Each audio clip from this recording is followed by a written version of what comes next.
Get one to the other guy. One to go salsa. Yeah, he wants to go salsa. The guy with the old guy with the hat.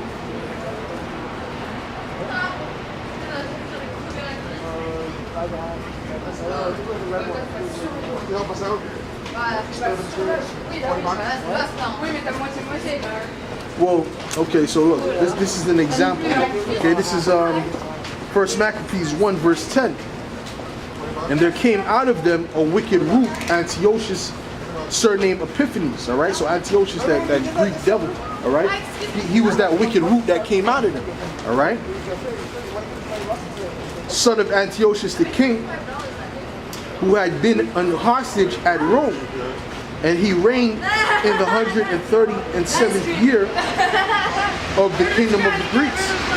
In those days went there out of Israel wicked men who persuaded many, saying, let us go and make a covenant with the heathen that are round about us, for since we departed from them, we have had much sorrow. So there was wicked men amongst Israel who also persuaded Israelites to go ahead and follow the heathens' ways, man.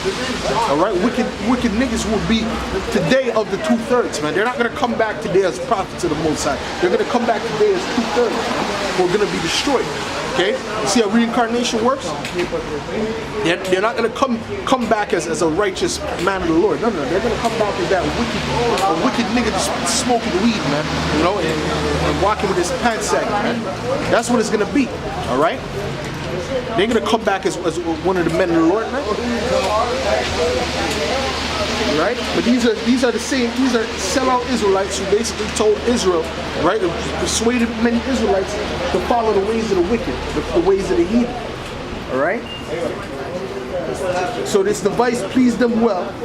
Then certain of the people were so forward herein that they went to the king, who gave them license to do after the ordinances of the heathen, whereupon they built a place of exercise at Jerusalem according to the customs of the heathen.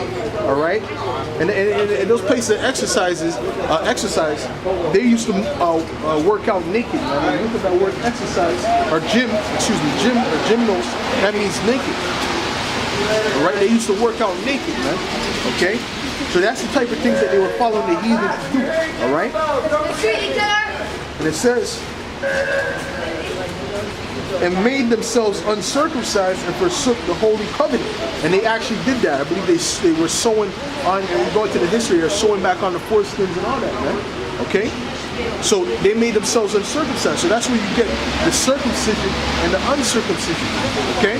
The Israelites who were born under the Israelite customs in the Commonwealth of Israel, alright, they were known as the circumcision. And the ones who weren't, who were raised up as Greeks and Romans and you know, wherever else they were coming from, and whatever they were raised as, alright, those will be considered the uncircumcision. Alright? And it reads, and were sold to do mischief. Themselves the uncircumcised and forsook the holy covenant and joined themselves to the heathen and were sold to do mischief. Now when the kingdom was established before Antiochus, he thought to reign over Egypt, that he might have the dominion of 2 realms. Wherefore he entered into Egypt with a great multitude, with chariots and elephants and horsemen and great navy. All right, so he was going to go fight against Ptolemy, man. All right, you see how it is when these Edomites get into power, man. They fight all with each other, man. That's what World War I was about. World War II. That's all battles between Edomites, man. Okay, because they can't live in peace, man. The Edomites were not created to be a peaceful people, man. All right, and it reads, and made war against Ptolemy, right, his brethren, his Edomite brother, right, and made war against Ptolemy, king of Egypt, but Ptolemy was afraid of him and fled, and many were wounded to death. Thus they got the strong cities in the land of Egypt, and he took the spoils thereof. And after that Antiochus had smitten Egypt, he returned again in the 143rd year. Right? and went up against Israel and Jerusalem with a great multitude and entered proudly into the sanctuary. See, that's how the Edomites roll. They're proud people. They're arrogant people. All right. So he went into the sanctuary proudly, man. All right. He wasn't thinking about the Most High. What does the Most High think? Edomites don't care about that. All right. And took away the golden altar and the candlestick of light and all the vessels thereof, and the table of the shewbread, and the pouring vessels, and the vials, and the censers of gold, and the veil, and the crowns,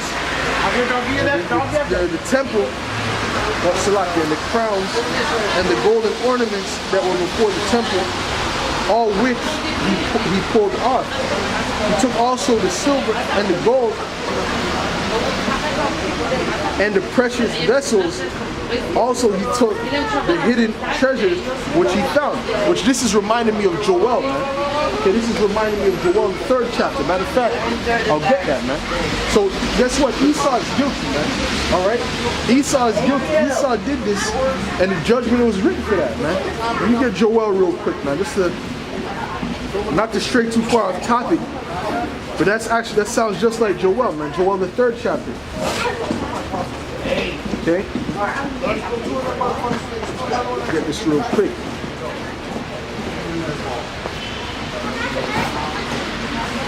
Joel, the 3rd chapter.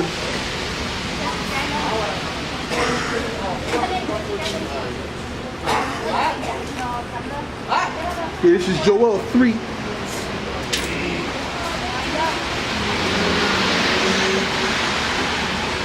Verse 5. Just Joel 3 verse 5. Because ye have taken my silver and my gold and have carried into your temples my goodly pleasant things. Alright, isn't that what we're reading about? Isn't that what Antiochus just did? Right? That Greek devil, that Edomite? Right?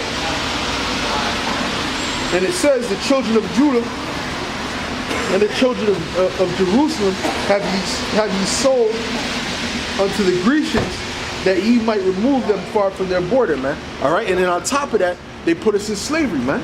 Okay, so that's why it said you sold the children of Judah, which are the southern kingdom, so-called Negroes, Latinos, and the southern kingdom would be the so-called Negroes, you know, the Caribbean people. All right, the so-called Haitians. All right, we were sold unto who? The Grecians, which are the Edomites, man, the so-called white people, man. Okay. Okay, let me read that again. And it says, the children of Judah and the children of Jerusalem have ye sold unto the Grecians, that ye might remove them far from their border. Behold, I will raise them out of the place whither ye have sold them, and will return the recompense upon your own head. Alright, so the Most High is going to give them a payback for that, man. The Most High is going to reward them for that, okay? Evil for evil, that's what he's going to do, alright? And it says, and I will sell your sons and your daughters into the hand of the children of Judah, and they shall sell them to the Sabians, to a people far off, for the Lord has spoken it, man. So guess what? That's called payback.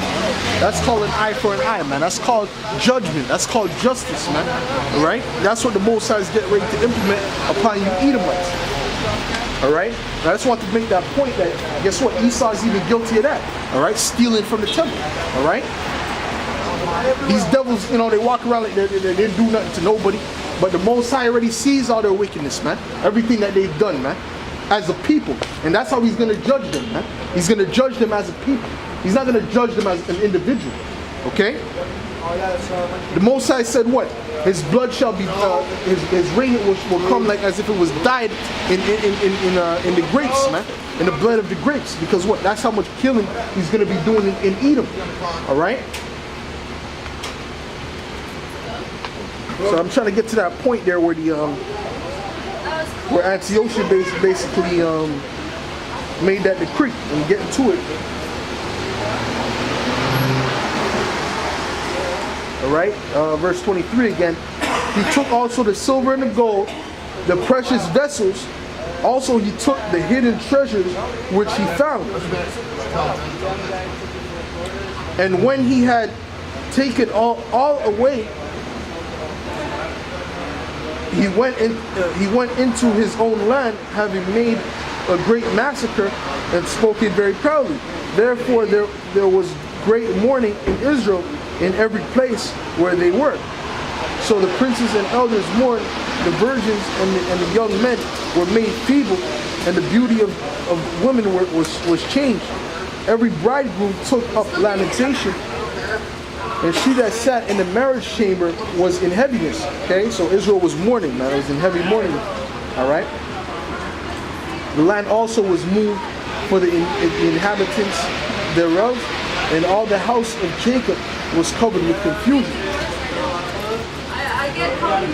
यहाँ पे पता क्या है बात अच्छे की नहीं बात ये है कि बिजी रखोगे ना आपका दिन में निकलता जाएगा क्योंकि आपको आपने देखा होगा वहाँ पे कितना टाइम नहीं होता सोच रहे हैं हम अगर आप बिजी रहोगे आप भी बिजी रहोगे I just want to get to that point.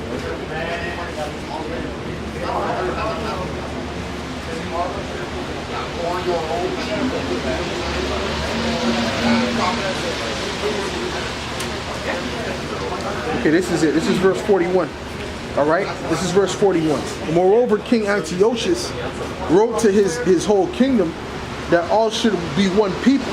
All right, that's the same thing these Edomites are doing now. Okay, they're trying to make everything, everyone under the same banner. Okay, that's where they're trying to make that new world order.